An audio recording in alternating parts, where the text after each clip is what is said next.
Sir నమస్తే sir, మీ పేరు? నాగవర్ధనాచార్య అండి. ఏం చేస్తుంటారు సార్ మీరు? ఇప్పుడు ఎస్ఏ ఇంగ్లీష్గా వర్క్ చేస్తున్నాను సార్. అంటే మొన్న ఈ ఎస్జిటి పోస్ట్ అనేది డిఎస్సిలోనే వచ్చింది సార్, మొన్న 2025 మన డిఎస్సీలో సార్. సార్ ఏ కోటాలో వచ్చింది మీకు? ఎంత ర్యాంక్ వచ్చింది, ఎన్ని మార్క్స్ వచ్చింది సార్? బీసీబీ ఫిజికల్లీ హ్యాండిక్యాప్డ్ కోటాలో నాకు పోస్ట్ వచ్చింది సార్. ఓకే. అది నేను చాలా సంవత్సరాల నుంచి ప్రయత్నం చేస్తూ ఉన్నాను. మొన్న మెగా డిఎస్సీ వల్ల నాకు ఇది సాధ్యపడింది సార్. ముఖ్యంగా ఈ స్పోర్ట్స్ కోటా కానీ, ఈ పిహెచ్డి కోటా గురించి కానీ, అలాగే ఎక్స్ ఆర్మీ కోటాకు సంబంధించి కానీ పెద్ద ఎత్తున ఆరోపణలు వస్తూ ఉన్నాయి. ఈ పోస్టులన్నీ కూడా పెద్ద ఎత్తున అమ్ముకున్నారని, అక్రమాలు జరిగినాయి, అవినీతి జరిగిందని చెప్పి మాట్లాడుతూ ఉన్నారు. అసలు మీ వరకు ఏ విధంగా ఈ ప్రాసెస్ జరిగిందని అంటే ఏం చెప్తారండి? యాక్చువల్గా చాలా ట్రాన్స్పరెంట్గా జరిగింది సార్ ఈ విషయం. దాంట్లో డౌటే లేదు. ఎందుకంటే ప్రతి విషయాన్ని కూడా చక్కగా వాళ్ళు వివరించి ఏ ర్యాంక్కి ఎంత, ఎవరు ఏంటనేది మొత్తం వివరించి మాకు చెప్పి ఇచ్చారు సార్. దీంట్లో అవకతవకలు జరగడానికి అవకాశం లేదు. ప్రతిదీ ఈ విషయం చెప్తున్నారు కదా, ఈ క్యాండిడేట్కి దీనివల్ల ఇచ్చాము చెప్తున్నారు. ఇంకా దాంట్లో అవకతవకలు ఏడండి? డబ్బులు ఇచ్చేది మేమేమో కొనలే, మేమెవరం డబ్బులు ఇచ్చి కొనలే. మాకు డైరెక్ట్గా అపాయింట్మెంట్ ఇచ్చారు, కాల్ లెటర్ ఇచ్చారు, సర్టిఫికేట్ వెరిఫికేషన్ చేశారు, పలానా చోట పోస్ట్ ఇచ్చారు.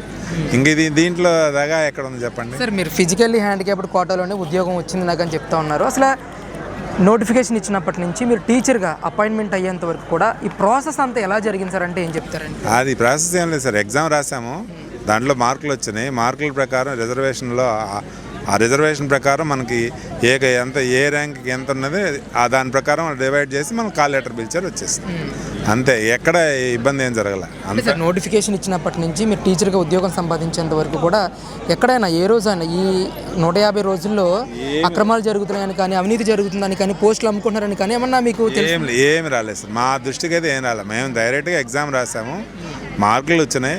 దీని ప్రకారం నాకు వచ్చే అవకాశం ఉందని చెప్పేసి అనుకున్నాను. అదేవిధంగా కాల్ లెటర్ వచ్చింది, ఆ రిజర్వేషన్ ప్రకారం కాల్ లెటర్ వచ్చింది, సర్టిఫికేట్ వెరిఫికేషన్ చేశారు, అపాయింట్మెంట్ లెటర్ ఇచ్చారు. దాంట్లో ఇంకా ట్రాన్స్పరెన్సీ ఇంతకంటే ట్రాన్స్పరెన్సీ మరి ఎందుకంటే సార్ ఈ రకమైన కామెంట్స్ గత 2 నెలల నుంచి పెద్ద ఎత్తున ఆరోపణలు వస్తూ ఉన్నాయి? పొలిటికలైజేషన్ అవుతుంది. పొలిటికలైజేషన్ అవ్వకూడదు. విద్య కానీ వైద్యం కానీ పొలిటికలైజేషన్ అవ్వకూడదు. అవసరమైతే సహాయం చేయాలి, కానీ దాన్ని నెగిటివ్గా ప్రచారం తీసుకెళ్ళే అవసరం అయితే ఉండకూడదు. ముఖ్యంగా రిజర్వేషన్స్ మీద కూడా పెద్ద ఎత్తున అవినీతి ఆరోపణలు వస్తూ ఉన్నాయి, హారిజాంటల్ వెర్టికల్ రిజర్వేషన్స్ మీద.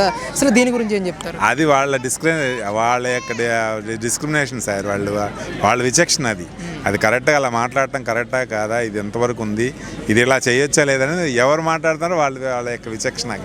యాక్చువల్గా మాకు తెలిసినంత వరకు అయితే జరగలేదు. ఇది దగా కాదు సార్. నిజంగా ఎక్కువ సంఖ్యలో పోస్టులు విడుదల చేయడం, మాలాంటి వాళ్ళు ఎప్పటి నుంచో బాగా కష్టపడేటువంటి వాళ్ళు, మేము రకరకాల ప్రైవేట్ ఫీల్డ్లో చేసి వచ్చేసాం. వాళ్ళకి బెనిఫిట్ జరిగింది. బెనిఫిట్ జరగడం వల్ల పిల్లలకు కూడా బెనిఫిట్ జరుగుతుంది.